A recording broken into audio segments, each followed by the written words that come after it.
क्या आपको पता है कि संस्कृत भाषा की 2000 साल पुरानी गुत्थी भारत के डॉक्टर ऋषि राजपोपट ने कैम्ब्रिज विश्वविद्यालय में रह करके सुलझा ली है। मगर ऐसी क्या 2000 साल पहले की गुत्थी थी जो आज तक नहीं सुलझ पाई थी? आज इसी पर चर्चा करेंगे। नमस्कार, आदाब, सत श्री अकाल। मैं हूं साहिबा खान और आप देख रहे हैं अनकट। अगर आपको भी संस्कृत पढ़ने का मन नहीं करता था तो ये वीडियो आप ही के लिए है।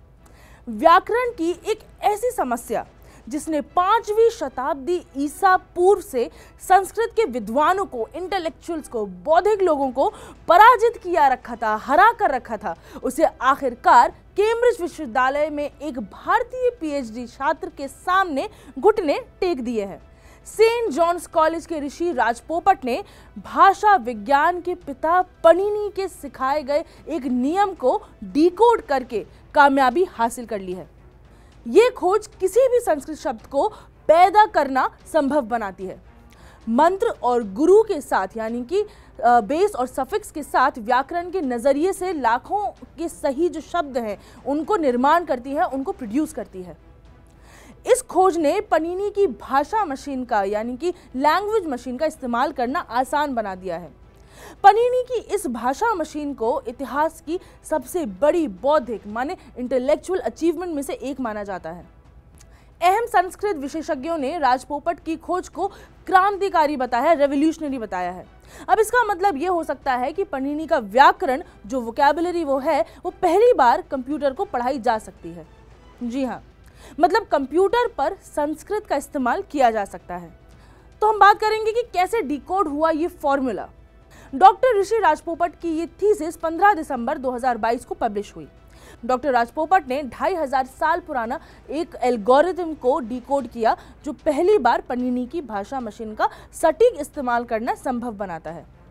दरअसल पनिनी की प्रणाली, यानी कि जो एल्गोरिथम है, जो प्रोसेस है, उसको उनके लिखे गए सबसे मशहूर अष्टाध्यायी यानी कि 8 अध्यायों वाली किताब से जाना जाता है।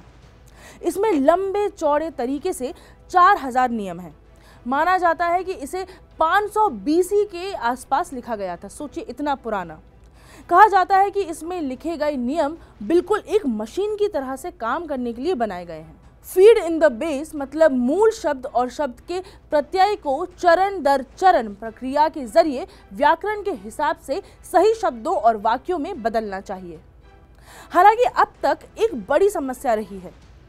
अक्सर पनिनी के 2 या 2 से अधिक नियम एक ही चरण में एक ही साथ लागू होते हैं, जिससे विद्वान इस बात को लेकर के असमंजस में पड़ जाते हैं कि किसे चुनना चाहिए, कौन सा रूल लगना चाहिए।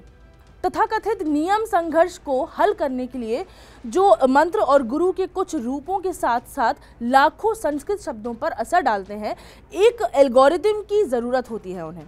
तो पनिनी ने एक मेटा रूल बनाया था, मतलब एक बेसिक रूल बनाया था। तो मेटा रूल से मतलब यह है कि एक नियम जो अन्य नियमों से इस्तेमाल को नियंत्रित करता है, जो सबको बांध के रखता है। इसे राजपोपट ने 1:4:2 के विप्रतिषेधे परम कार्यम कहा है। हमें ये तय करने में मदद करने के लिए कि नियम संघर्ष की स्थिति में कौन सा नियम लागू किया जाना चाहिए, लेकिन पिछले 2500 सालों से विद्वानों ने इस मेटा रूल को गलत तरीके से इंटरप्रेट किया है। तभी उनका जवाब भी नहीं आ पाता था और तभी ये समस्या बनी हुई थी और उन्हें अक्सर व्याकरण के हिसाब से गलत नतीजे मिलते थे। तो इस मुद्दे को ठीक करने की कोशिशों में संस्कृत के कई विद्वानों ने कठिन मेहनत करके सैकड़ों और ज्यादा मेटा रूल बनाए, यानी कि गुत्थी को सुलझाने के लिए और ज्यादा गुत्थियां खड़ी कर दी। लेकिन डॉक्टर राजपोपट का मानना है कि ये न केवल मौजूदा समस्या को हल करने में अक्षम है, बल्कि साथ ही साथ इससे और अपवाद क्रिएट होते हैं और एनोमलीज क्रिएट होती हैं और ये पूरी तरीके से बेजरूरी चीजें हैं।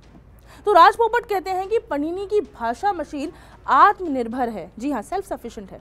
ऋषि राजपोपट कहते हैं कि पनिनी के पास एक असाधारण दिमाग था और उन्होंने मानव इतिहास में बेजोड़ भाषा मशीन बनाई।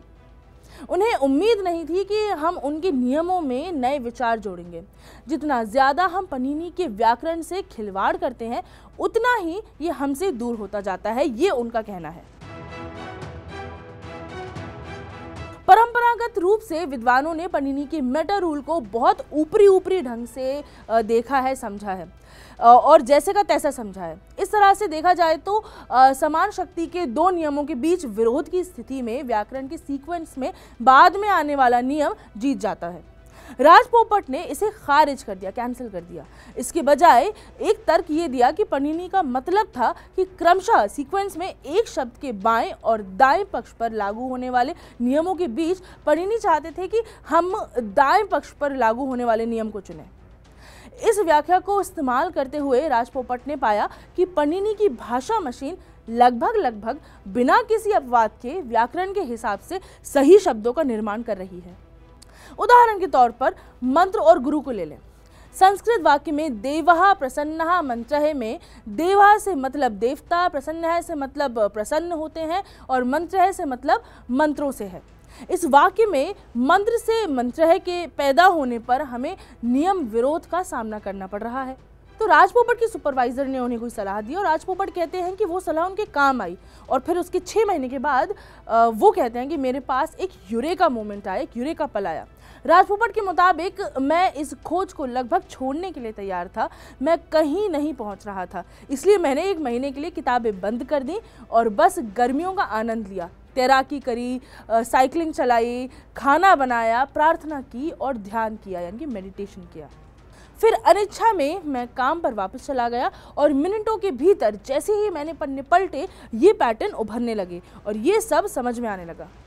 उस पल मैं चौंक गया और सोचा कि 2000 साल से पनिनी के व्याकरण की कुंजी हर किसी की आंखों के सामने थी, पर वो समझ नहीं पा रहे थे। और भी बहुत काम करना था, लेकिन मुझे पहेली का सबसे बड़ा हिस्सा मिल गया था। अगले कुछ हफ्तों में मैं बहुत उत्साहित था, मैं सो नहीं सका और रातों रात मैंने पुस्तकालय में घंटों बिताए और कई किताबें पढ़ी। उस काम में मुझे 2.5 साल लग गया। राज पोपट की खोज की अहमियत क्या है, उस पर बात करते हैं। दोस्तों, संस्कृत दक्षिण एशिया की एक प्राचीन और शास्त्रीय इंडो यूरोपियन भाषा है। ये हिंदू धर्म की भी भाषा है। इसके साथ ही एक ऐसा माध्यम है जिसके जरिए सदियों से भारत के कई सारे महान विज्ञान, दर्शन, कविताएं और बाकी धर्मनिरपेक्ष साहित्य का संचार किया गया है। भले ही आज अनुमान के आधार पर हम सोचें तो हमें पता चलेगा कि केवल 25,000 लोग भारत में संस्कृत बोलते हैं, लेकिन भारत में संस्कृत का राजनीतिक अहमियत बढ़ रही है और इसने दुनिया भर में कई अन्य भाषाओं और संस्कृतियों पर भी असर डाला है। डॉक्टर राज पोपट की खोज का एक बड़ा मतलब ये भी है कि हमारे पास एल्गोरिथम है जो पनिनी के व्याकरण को चलाता है। कोशिश करके इस व्याकरण को कंप्यूटरों को सिखाया जा सकता है। इसका हर शब्द अपने आप में ही पूरा है, हर शब्द की अपनी ही एक स्वतंत्र सत्ता है। तो कोई भी शब्द कहीं पर भी रखकर वाक्य बनाया जा सकता है और कहीं भी कोई भी शब्द यहाँ से वहाँ नहीं होगा, कोई गलत वाक्य नहीं बनेगा। तो ये थी संस्कृत की वो बड़ी समस्या जो डॉक्टर ऋषि राज पोपट ने हल की है। ऐसी खोजें हर देश के लिए दोस्तों बहुत बड़ी बात होती है और भाषा की खोज तो देश में एक कन्फाइनमेंट में नहीं रहती, वो बाहर भी जाती है क्योंकि भाषा बाहर जाती है। अब इंतज़ार है तो बस उस पल का जब ये खोज कंप्यूटर्स तक पहुंच जाए। फिलहाल मुझे दे इजाज़त, मैं हूँ साहिबा खान और आप देख रहे हैं अनकट।